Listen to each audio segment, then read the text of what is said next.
क्या आपके मटके का पानी फ्रिज जितना ठंडा नहीं होता?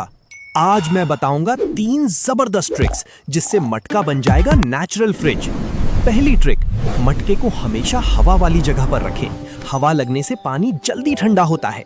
दूसरी ट्रिक, मटके के ऊपर गीला कपड़ा लपेट दें, इससे पानी और ज्यादा ठंडा रहेगा।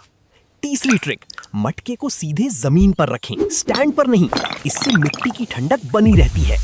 इन ट्रिक्स के बाद आपका मटके का पानी लगेगा बिल्कुल फ्रिज जैसा ठंडा। ऐसे ही मजेदार फैक्ट्स के लिए चैनल को सब्सक्राइब जरूर करें।